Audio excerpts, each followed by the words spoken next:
Assalamualaikum warahmatullahi taala wabarakatuh. Pada hari ini saya akan membentangkan berkenaan dengan isu dalam pentaksiran pendidikan Islam bagi subjek pentaksiran pendidikan Islam bagi sekolah rendah PIMK 2082R. Saya Ahmad Syakir Tarkis bin Syukri daripada unit PIMK 5. Terima kasih diucapkan kepada pensyarah kami iaitu Dr. Wan Ali Akbar bin Wan Abdullah atas tunjuk ajar yang telah diberikan. Okey, baik. Isu yang telah saya pilih dalam tugasan ini adalah kebat dalam pentaksiran pendidikan Islam. Okey, baik. Yang pertama kita lihat kepada pengenalan. Transformasi kurikulum pendidikan Islam dalam pembangunan pendidikan Malaysia PPPM 2013 sehingga 2025 memberi penekanan utama terhadap konsep kemahiran berfikir aras tinggi iaitu kebat yang berupaya melahirkan generasi untuk mempunyai keupayaan dalam pemikiran kritis dan kreatif. Proses transformasi pendidikan Islam juga telah dirangka berdasarkan pelaksanaan pengajaran guru di sekolah melalui penubahsuaian melibatkan komponen keupayaan kurikulum, pembentukan budaya sekolah, penambahbaikan pengetahuan guru dan tahap kemampuan pelajar mengaplikasi setiap isi kandungan pembelajaran berorientasikan kebat. Kita masuk pula kepada definisi kebat. Apa itu kebat? Kebat ialah kemahiran berfikir aras tinggi, ialah keupayaan untuk mengaplikasikan pengetahuan, kemahiran dan nilai dalam membuat penaklukan dan refleksi bagi menyelesaikan masalah, membuat keputusan, berinovasi dan berupaya mencipta sesuatu. Okey, baik. Mengapa kebat ini penting? Kebat ini penting adalah kerana kebat boleh menghasilkan model insan cergas, kreatif, inovatif bagi memenuhi cabaran pada abad yang ke-21 agar negara mampu bersaing di persada dunia. Okey, baik, kita sudah tahu mengenai makna ataupun definisi kebat. Seterusnya kita masuk kepada isu dan penyelesaian kebat. Kita tengok pada isu yang pertama. Okey, untuk isu yang pertama, saya memilih isu guru belum bersedia dalam melakukan pentaksiran kebat. Ketidaksediaan ini adalah disebabkan oleh pengetahuan dan kemahiran guru yang dalam strategi pengintegrasian kebat dalam pengajaran dan pembelajaran. Ini menyebabkan item pentaksiran kebat tidak ditabir dengan sempurna oleh guru. Di sini bermaksud guru belum mempunyai kemahiran ataupun strategi ataupun pengetahuan yang tinggi berkenaan dengan untuk membina item kebat. Jadi guru membina tanpa dia mempunyai idea-idea yang berkenaan dengan kebat. Okey, antara contoh yang saya sediakan di sini adalah guru menyediakan item pentaksiran kebat yang hanya menilai tahap pengetahuan murid sahaja sehingga hasil objektif pembelajaran tidak dapat dicapai oleh murid. Ketidaksediaan ini mungkin berpunca daripada kurangnya pendedahan tentang penerapan elemen kebat dalam pentaksiran ketika guru itu sendiri berada di institut perguruan ataupun universiti. Seterusnya, guru kurang memberi penekanan dalam membuat perancangan pentaksiran dalam menilai keperluan murid. Okey, baik. Seterusnya, antara cadangan dan penyelesaian isu bagi guru tidak bersedia ini adalah pihak pengurus takbir pendidikan seperti KPM, GPN, PPD dan sekolah perlu berusaha mengadakan kursus-kursus yang berkaitan pentaksiran kebat secara berkala ataupun secara bulanan agar dapat memberi pengenalan ataupun menambahkan ilmu serta pengetahuan kepada guru-guru dalam membina item-item kebat di sekolah. Isu yang kedua adalah kesusahan membina item soalan aras tinggi. Terdapat juga isu kesukaran menentukan instrumen pentaksiran dan membina item yang mempunyai elemen kebat yang mengambil kira kesediaan dan aras kebolehan pelajar. Ini menyebabkan item pentadbiran tidak dapat menilai prestasi murid secara menyeluruh. Ini bermakna guru sukar membina item kebat kerana mengambil kira kesediaan murid ataupun pemikiran aras pemikiran murid-murid. Jadi guru sukar untuk membina item kebat. Sebagai contoh, item soalan yang dibina hanya menguji pengetahuan murid sahaja dan tidak menguji tahap aplikasi murid, tidak akan dapat menilai sejauh mana kemahaman murid mengenai sesuatu mata pelajaran ataupun sesuatu topik yang diajar oleh guru. Antara cadangan ataupun penyelesaian bagi isu ini adalah penggubal item pentadbiran. Penggubal item pentadbiran perlu mempunyai pengetahuan dan kemahiran tentang kebat serta juga amalan pembinaan item pentadbiran yang standard agar hasil pentadbiran pembelajaran melalui item dan instrumen yang dibina dapat memenuhi tujuan dan objektif pentadbiran dilakukan. Yang kedua, guru boleh mempraktikkan pembinaan item-item pentadbiran kebat sewaktu membuat pengukuhan di dalam kelas bersama-sama murid. Baik, untuk isu yang ketiga ini iaitu guru masih terikat dengan pentadbiran tradisional, iaitu terdapat guru yang masih menggunakan penggunaan kaedah tradisional, iaitu kaedah yang hanya berfokus kepada proses pengumpulan maklumat dan hafalan semata-mata, iaitu guru hanya menyampaikan dan murid hanya mendengar tanpa murid itu boleh berfikir yang lebih kreatif ataupun kritis. Sedangkan usaha meningkatkan daya berfikir, analisis, sintesis, kreatif dan pemikiran tinggi kurang diberi perhatian, malah mungkin diabaikan oleh sesetengah guru.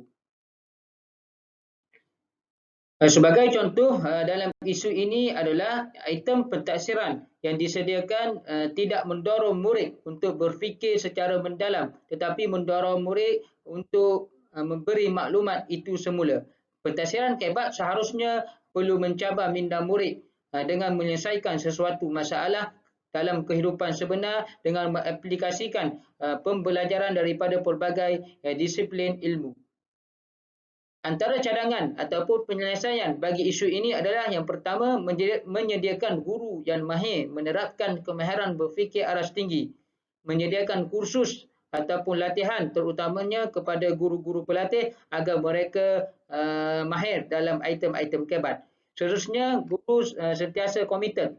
Guru perlulah sentiasa komited dalam mencipta sesuatu yang baru.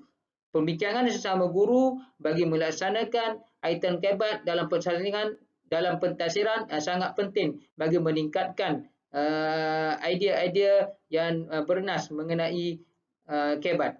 Seterusnya, guru perlu mengubah teknik pengajaran secara chalk and talk kepada kaedah yang lebih menjurus pelajar untuk berfikir ke arah yang lebih tinggi, berfikir di luar kotak. Pengajaran guru secara chalk and talk ini perlu dikurangkan bagi meningkatkan profesion pengajaran guru itu sendiri. Okey, seterusnya kita masuk pula kepada cadangan penambahbaikan pelaksanaan item kebat dalam pentadbiran pendidikan Islam. Antara cadangan ataupun penambahbaikan dalam item kebat yang pertama, guru perlu memahami konsep item kebat dalam pentadbiran. Apakah item kebat dalam pentadbiran? Jadi yang pertama, stimulus, menjana kemahiran inference dan penaklukan kritis. Sebagai contoh, murid membuat kesimpulan ataupun pengetahuan baru yang mereka perolehi daripada sesuatu topik ataupun tajuk. Yang kedua, pelbagai tahap aras pemikiran, mempelbagaikan tahap aras pemikiran, iaitu mempelbagai kata tugas untuk mentaksir arah pemikiran domain kognitif dan pelbagai. Sebagai contoh, guru mempelbagaikan kata-kata tugas dalam item kebat seperti aplikasi, banding beza dalam sesuatu topik ataupun sesuatu pengetahuan murid. Yang ketiga, konteks bukan lazim, iaitu menggalakkan murid berfikir lebih dalam. iaitu berfikir, menggalakkan murid untuk berfikir sesuatu pelajaran di luar bilik darjah. Contohnya bukan semata-mata untuk hafalan sahaja. Yakni guru perlu berkemahiran kebat untuk menerapkan berfikiran secara lebih dalam kepada murid.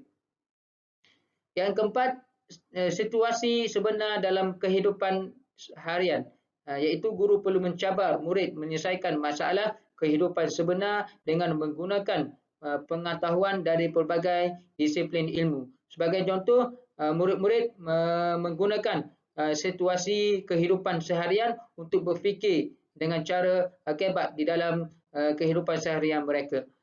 Yang kelima, item tidak berulang.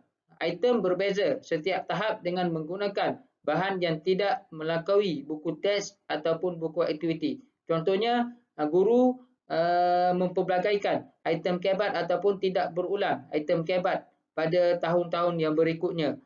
Jadi, guru perlu mengikut aras pemikiran mereka supaya item kebat ini tidak berulang digunakan dalam sesi PDP. Okey, seterusnya antara cadangan penambahbaikan dalam item kebat dalam pendidikan Islam, yang kedua adalah pelaksanaan kaedah pentaksiran yang pelbagai menerusi konsep kebat. Yang pertama, kemahiran mencipta analogi.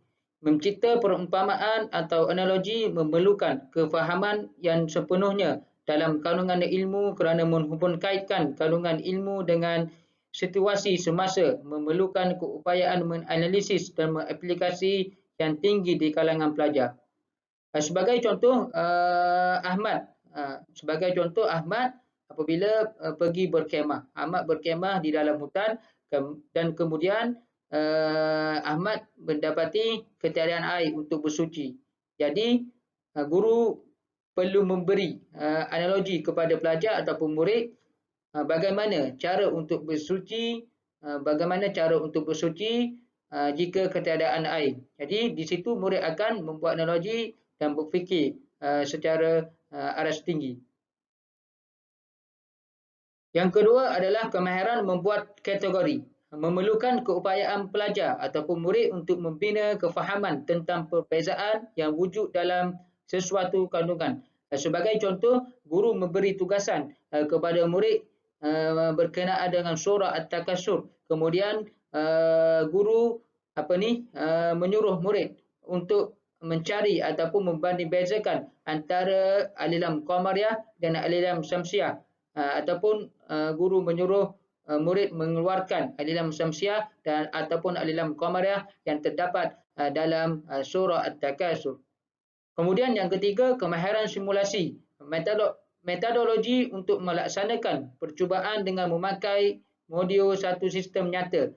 Ini bermaksud guru perlu menunjukkan simulasi ataupun simulasi dalam pengajaran di dalam kelas. Sebagai contoh, dalam tajuk tayamum, guru perlu menunjukkan simulasi bagaimana cara-cara ingin bertayamum supaya murid boleh meniru ataupun boleh memahami apa yang cara-cara tayamum ataupun tajuk tayamum jika ketiadaan air. Seterusnya, kemahiran membuat ramalan. Kemahiran mengendalikan perkara yang dijangka berlaku daripada pendekatan yang kita guna adalah melalui terma-terma yang telah ditetapkan. Ini bermaksud kemahiran ramalan, murid diberi gambaran amalan sedekah. Contohnya tajuk sedekah. Murid diberi gambaran tentang amalan sedekah. Jadi itu sebagai bukti syukur kita kepada Allah. Jadi guru menyuruh murid membuat ramalan apakah kebaikan ataupun yang boleh kita dapati daripada sedekah ataupun kebaikan sedekah, kebaikan memberi sedekah.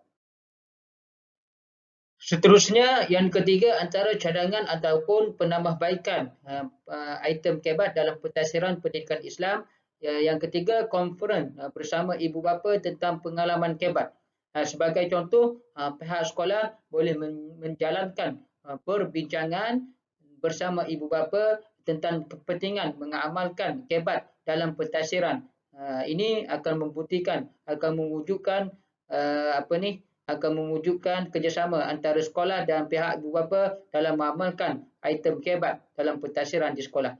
Yang kedua, satu persediaan awal penerimaan ataupun pengalaman kemahiran berfikir aras tinggi kebat di rumah. Jadi ibu bapa boleh menerapkan kepada murid amalan kebat kemahiran berfikir aras tinggi di rumah masing-masing. Yang keempat, antara penambahbaikan dalam item kebat pendidikan Islam ialah kajian atau penyelidikan tentang amalan kebat perlu diperluaskan. Sebagai contoh, menggalakkan peluang dan ruang untuk kajian dan penyelidikan amalan kebat di kalangan guru pendidikan Islam, sama ada di peringkat sekolah maupun di peringkat yang lebih tinggi. Secara kesimpulannya, proses pengajaran dan pembelajaran pendidikan Islam berorientasikan kebat dalam darjahnya akan menjadi bermakna apabila ilmu pengetahuan dan kemahiran pedagogi guru berada di tahap mampu menghasilkan peristiwa pembelajaran yang mantap dalam penghayatan akidah serta mencapai kebat seperti mana yang telah disasarkan. Dalam erti kata lain, guru perlu menggali ataupun guru perlu menguasai pelbagai item-item kebat supaya kemenjadian murid itu lebih menarik ataupun lebih menarik perhatian murid dalam proses penyampaian PDP. Oleh itu, guru perlu menguasai ataupun guru perlu menggali lebih banyak lagi berkenaan dengan item-item kebat yang boleh disesuaikan dalam proses pengajaran dan pembelajaran di dalam kelas. Sekian, terima kasih.